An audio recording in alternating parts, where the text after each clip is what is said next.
Hey everybody, welcome to Monday Night Live in Lexington, you guys. First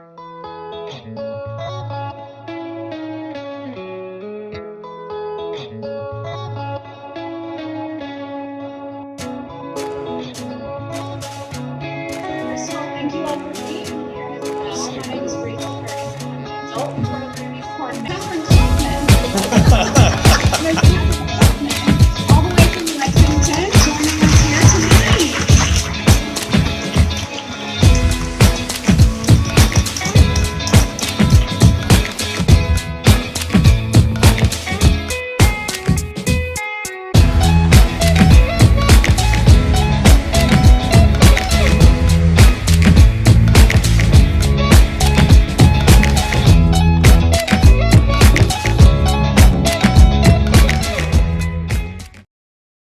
My name is Kathryn Kauffman, and I'm a psychic medium here in Lexington, Kentucky. Welcome to my every Monday night live show, where we go over all kinds of topics to discover what and who we are through this journey through life. Let's do some quick shout outs and then we'll get to our content. Hey to Jennifer Kavanaugh, Lana Holcomb Crawford, prayers and healing energy. Keep it going to your family. And I hope things are gonna look better in the next 48 hours for you guys. Hey to Jennifer, Danny, and Shannon. Thanks for joining me this evening. And Dawn, hey, how are you guys doing tonight? Hello to all you guys over here on Instagram. Thanks for joining me. Hey to William. For those of you guys that are on my professional page, Kathryn Kauffman Psychic Medium, if you want to join the live chat, I kept a link there for you to click on that link and come on over to the personal page, and that way you can get in on the chat, because the personal page is the only place where the chat is going on. Let's see. Hey to Darlene, Sturgill, Sheena. Special shout out to my favorite person in the world, Martha Theobald. Thanks for joining me. Big shout out to Melissa Begley and her sweet cat, Miss Cleo. Kisses to you and Miss Cleo. Special shout out to Melissa Arthur Woosley. I hope things are going your way out there in where you all are at, you and your sis. I hope things are going your way. Hey to Charlotte. Thanks for joining us. So tonight, we're going to go over out-of-body experience. Hey to Candy over here on Instagram. Because the last two shows, we went over dream walking. They were part 1 and part 2 of dream walking. And that kind of got into OBEs and astral projection or astral travel. So I thought we probably need to do one show a piece on out-of-body experience and then another show on astral travel if it's warranted. I did find a lot of stuff out on OBEs. I'm going to present it to you, and then I'm also going to give you my thoughts on it, or my take on the experiential evidence and scientific data that they've come up with on out-of-body experience, because a lot of the stuff on the internet right now is based on kind of very limited investigation and very limited sampling of the situations, and it's kind of old, actually. It's like nobody really wanted to find out about this stuff. And some of the preliminary data kind of jumped to conclusions and didn't really investigate further situations. And I'm going to tell you about my particular situation or experience that I had with out-of-body experience. Now, let's get back into the difference between out-of-body experience and astral projection. If you remember from the last episodes, Dream Walking 1 and 2, the difference between astral projection and out-of-body experience was the out-of-body experience was located on this plane of existence. In other words, you would find yourself out of your body, but you would still be on the earthly plane. So that the difference between that and the astral projection was the astral projection, when you find yourself out of body, you're in a different realm of existence, or a different plane of existence altogether that is not familiar to you and is not the physical earth plane. So Candy over here on Instagram says, is out-of-body experience similar to deja vu? Yes, and they mentioned that, Candy, in some of the research that I looked up.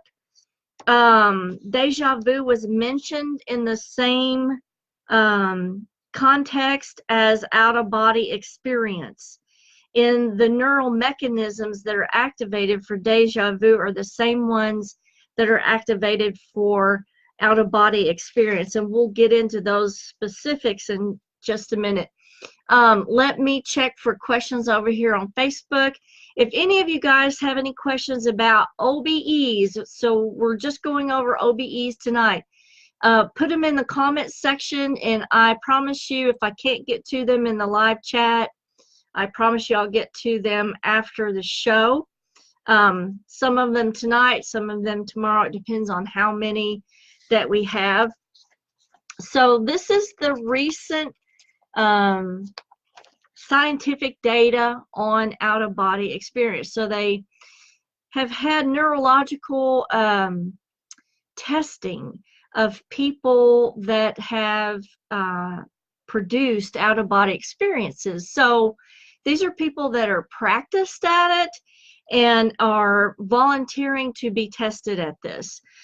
So, and some of these people, they're able to intentionally project themselves, and in some people they had brain problems or brain disorders, we'll go over that in a minute, that predispose them to having out-of-body experiences. So out-of-body experiences occur in about 10% of the population, and most of the world cultures have recollections or convey experiences about this. They do have several medical conditions that predispose people to out-of-body experiences. So Candy says, oh wow, she has a lot of deja vu all the time. So listen closely, Candy, because you'll want to clue into the area of the brain that produces these deja vu experiences and the out-of-body experiences. So medical conditions that predispose people to having out-of-body experiences are brain tumors, epileptic seizure disorders, migraines, brain trauma. Those type of things are all things that produce or have a higher threshold of having these OBE experiences. So these medical conditions have been tested for these OBEs. So what they're doing is investigating the neurological patients that have reported the out-of-body experiences, and these patients have repetitively had these situations happening, so they can do the detailed questioning of the experience with these type of patients. Now, the clinicians have observed out-of-body experiences in association with the epileptic seizures, the migraines, the brain tumors. The link with the out-of-body experiences is deficit visual, vestibular, and multisensory processing. Now, okay, what does that mean? So the area of the brain that we're looking at is the temporal parietal junction. So that's where the temporal lobe and the parietal lobe all come together. So what we're looking at this particular junction is a lot of processing of a lot of information of different areas that's coming together. So what the research is saying is that these are all vestibular illusions, that the out-of-body experience is an illusion of this center. And what they say is happening is that there is some kind of disruption of the temporal parietal junction, of that processing of information. So what they've been doing is stimulating this area with currents of electricity and reproducing the same effects that people are having with spontaneous and intentional out-of-body experiences. Now, don't be discouraged, because we're going to go a little bit further with this. The temporal parietal junction is a multisensory area for the processing of information, visual perception of the body, the perception of biological motion, and the distinction between yourself and other things. Now, I'm going to give my experience here because it is significant, and I think it is, it shows a different facet to this that we need to think about. Now, one very profound out-of-body experience that I had was back in the late 1980s, early 1990s. I was going to some meditation classes in Frankfort, Kentucky, and driving on the way back. Now, I wasn't driving. Someone else was driving, thank goodness. But I was still into the meditative practice that we'd had for the evening. And I felt myself disassociate from my body, okay? Suddenly, I was already at home in my apartment, okay? And I could feel the wind coming from the back screen door where I had left the door open. And then I could hear the answering machine. I could hear the phone ringing, and then I could hear the answering machine going off. And then I heard a person coming on the answering machine and leaving a message. Okay. Then I came back to my body and just kind of woke up, if you will, and conversed with the person that was driving me home. Now, this is very important because when I got home, I went to look to see if the person had called that I had perceived on the way home in that meditative state. And they had not only called, but left the exact message that I had heard in that out-of-body state. Now, that's important because if the scientific data is correct, and these are just vestibular illusions, how did I perceive the person who called, which was miles away? How did I get that information? Yes, I know I'm psychic, but that was an out-of-body experience, and I heard the message being played on the answering machine. So Candy says, I get migraines at times, not as often anymore. Very interesting. Yeah, this is all very interesting, and I'm going to throw my interpretation in here for you guys to just kind of mull over and think about. Now, they're also saying that these vestibular illusions are part of the reason why people have phantom limb pain. Now, I have a different theory on that. I have a different thought on that. And I'm going to give that to you as well. I feel like that, and let me just hit it to you now because we don't want to waste time. I feel like when you are asleep at night, your energy is connecting with the universal energy out there, okay? Now, your brain, part of your brain's function is to keep you safe in the environment, in the physical environment that you're in the here and now. Part of the function, I feel, of the sleep state is to connect your energy to the universal energy out there, the electromagnetic field that is part of the whole universe that you're part of. We need that to keep our spirit and our energy self healthy, I feel. Okay, somehow your brain has to communicate to you, yes, Kathryn, you need this body, you need to be in this body, you don't need to be out in spirit when you're in physical in daytime. So I feel like the temporal parietal junction kind of coordinates all of this electromagnetic energy and keeps you focused on the here and now and in the state of being and in the body. Okay, but it also connects you to the beyond when you're sleeping, when you're astral traveling, or when you're out of body. So to me, it's natural that part of the brain is going to elicit those type of reactions, because it's sort of like a translator between you and the beyond, or you and that universal energy. So I think that not only are OBEs possible and they happen every single day, but I think also that your brain elicits these vestibular illusions because as part of its function is to be kind of a go-between or a translator between you and the beyond. Now, a lot of people will bring up near-death experiences and OBs happening with near-death experiences. And it's always been my contention that these OBEs during near-death experiences is your body's built-in mechanism for bridging the gap between here and there. Okay, let's see if there's any questions here.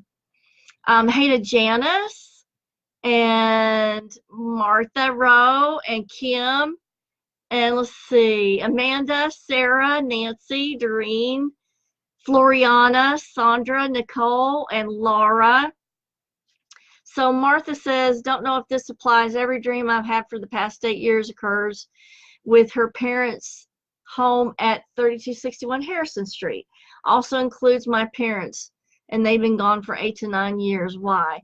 So you have to look at the content, Martha, of what the dreams are about. The fact that they're reoccurring at the home is sort of a baseline for you of safety and security.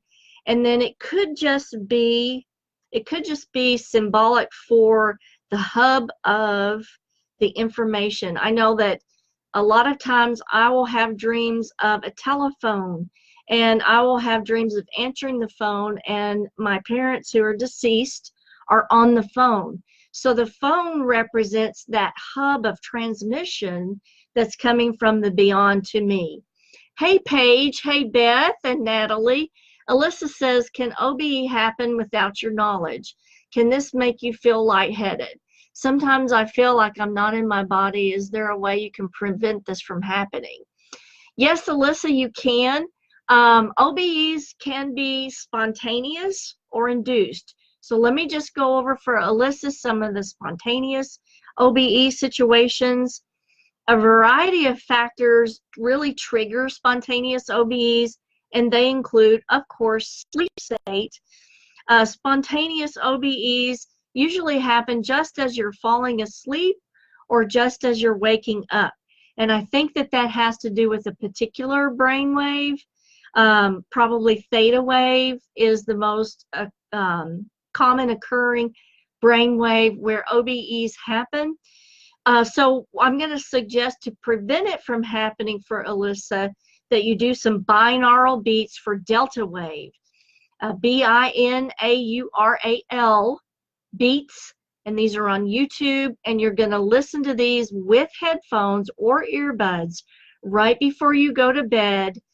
This will put you in a brain entrainment state of very deep sleep, and the very deep sleep state prevents the spontaneous OBEs from happening.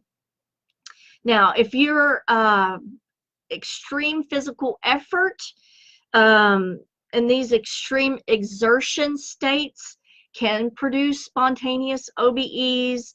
Near-death experiences can produce OBEs. Other things that have been known to produce spontaneous OBEs are, life-threatening accident, anesthesia, hypnosis, or something like being shot or suffocated. Those are states of mind that can produce spontaneous OBEs. Now, let me get into another experience that I had really quick. And Martha is commenting along the same lines that I was going to say. At first, she said my parents were terribly sick, as they were when they passed, and lately they're well. However, it doesn't matter what's going on in the world. It always happens in my childhood home.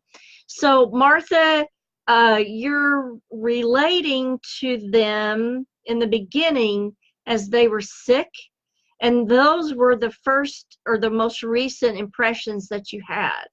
But now you're seeing them, and you're feeling them in the dream as well and okay. And that's the real message that they want to convey. So the dreams keep happening, or the OBEs keep happening, to bring you to the point where you are now, where you can recognize that their spirits are okay and their spirits are well. Hey to Andrea and Kyla. And so what I was saying about the threatening accidents and the anesthesia that produces the spontaneous OBs for myself, when I get extremely sick, what happens is that I find myself spontaneously out of my body and down the hallway. And it is kind of shocking when it happens, but I really honestly believe that your spirit and your soul knows how much you can stand. It knows when you need to get out of that body for some relief, because the moments that I am out of body and down the hallway and I look back and there I am in the bed, very, very sick, it sort of is a little bit scary, because I start to wonder, okay, I must be really, really sick to and you know, am I gonna die? Is that what's gonna happen here? So I stay out of body for a little bit to give my mind a little relief from what's going on physically, and then I put myself back in the body and face what's coming to me at that point. So let's see. Martha says, a couple of nights ago I dreamed my parents were gone from the home. Everything was gone, all of my clothes, my car, even my dog, and they hadn't told me that they were leaving. I had no way to contact them. Those are just fears that have gone into the dream. And so what that is, Martha, is it is your subconscious trying to get you to grapple with and face fears of abandonment, fears of change, and fears of things going away from the life. So really what you're dealing with in that aspect are a lot of fears that we have to deal with. And I will do just an episode on dreams. So if you guys want to leave messages in the comments and let me know what kind of dreams that I need to interpret. Like, do you have specific dreams that you want to message me or put in the comments, and I will do a show on dream interpretation. So hey to Shay over here on Instagram. Kisses to you, miss you, and I hope you're doing well and things are going good for you. I try to keep up with you, Shay, but you're always going and doing, so it's hard to keep up with you. Hey to Tom Driver. Shout out to Grace Bone Pell and Carrie Gill and Beth. And let's see. Yes, I was aware Dorothy May, one of my family, is very ill. I'm sending out lots of love and healing to that family tonight.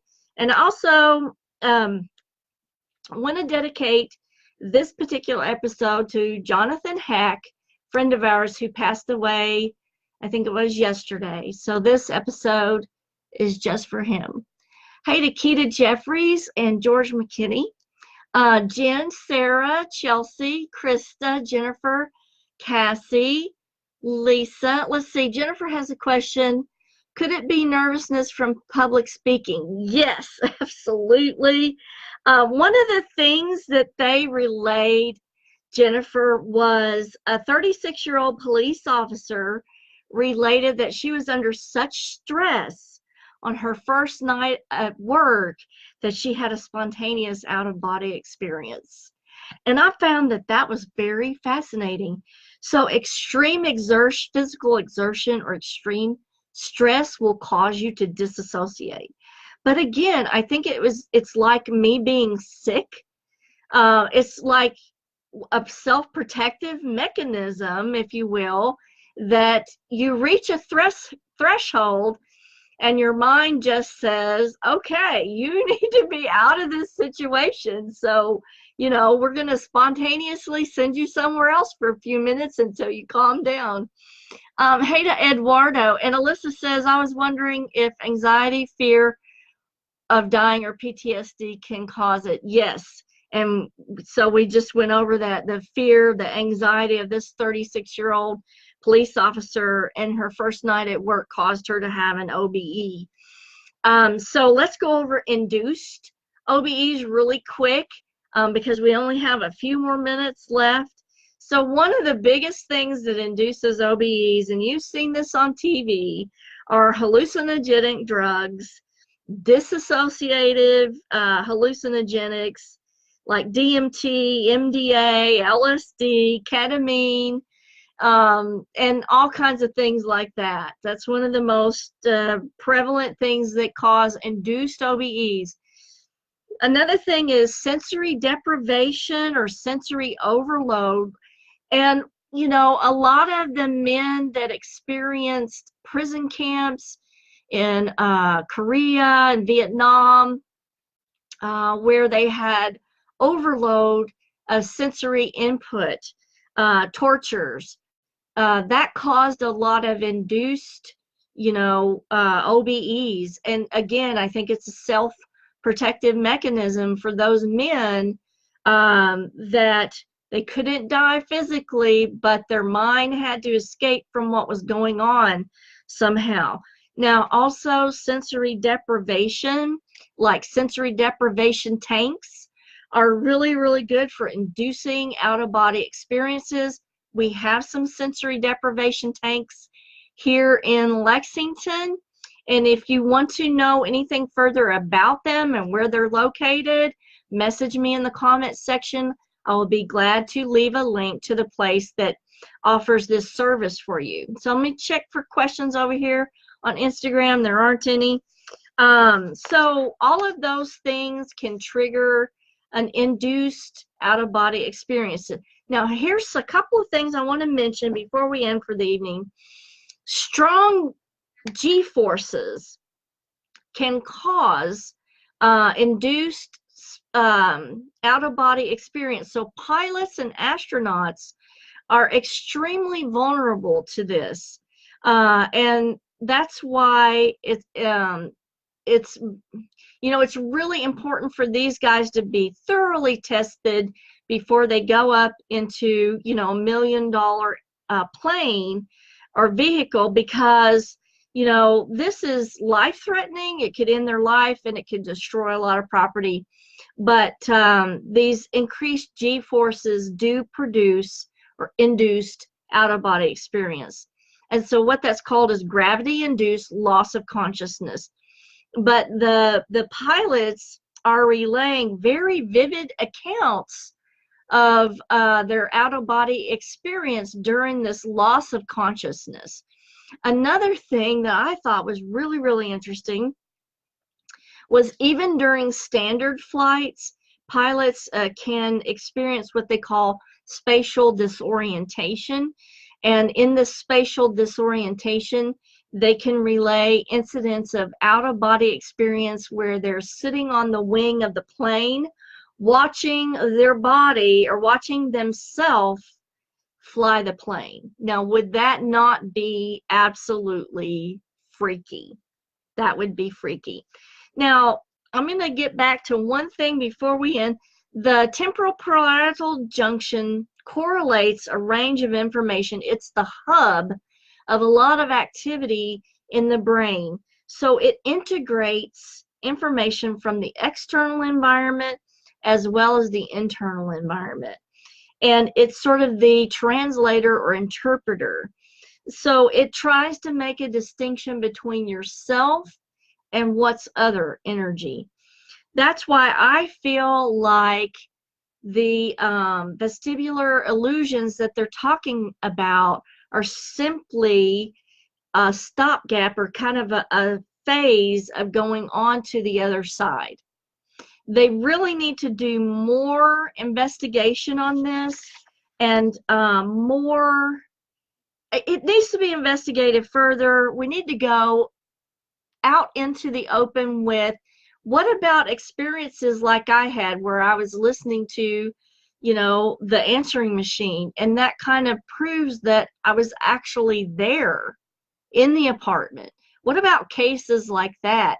Yes, you can stimulate the brain and induce the sensations of an OBE, but it may be a natural mechanism to translate how you go from the physical out into the astral. That's my thought on it. So the next episode that we go through, I want to talk more about astral projection and what the differences are, but I'm going to leave you with this for tonight.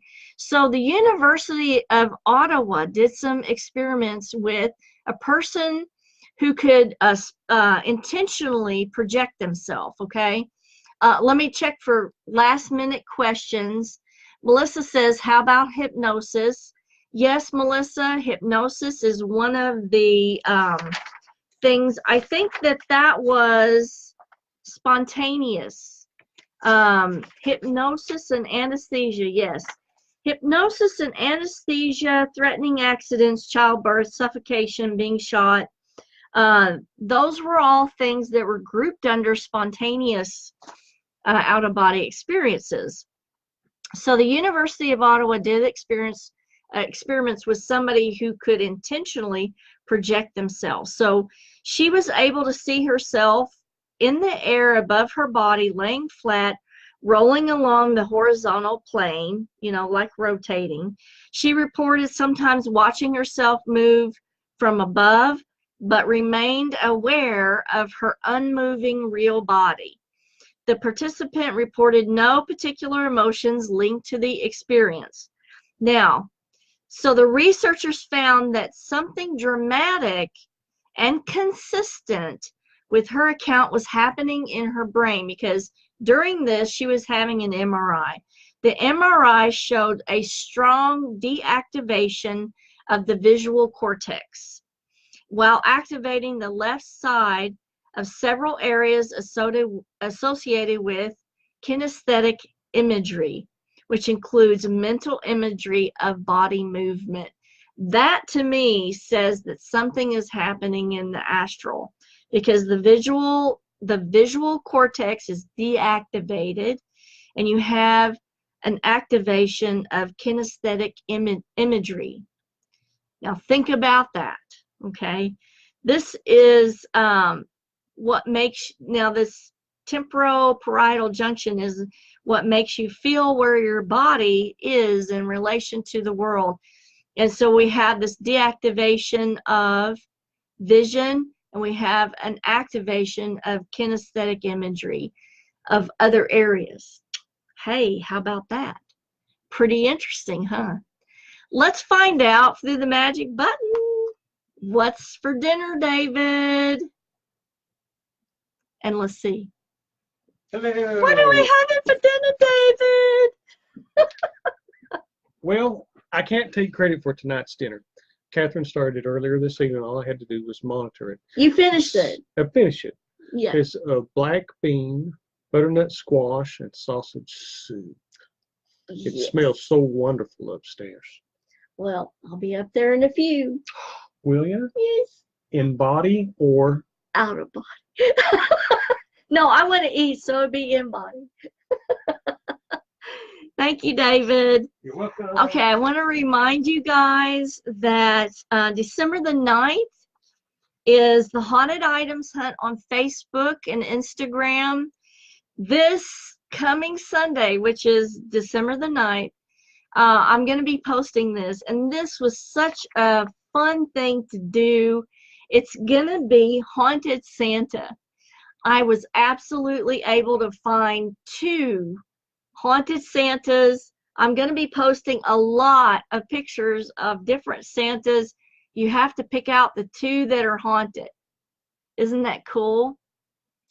So Cody David says, I always found that oversleeping assisted me in inducing astral projection.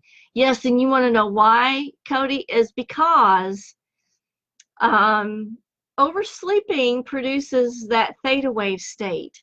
And so the theta wave is the main brainwave state that is at function with these OBEs. So thanks for joining me, you guys. Thanks for joining me over here on Instagram.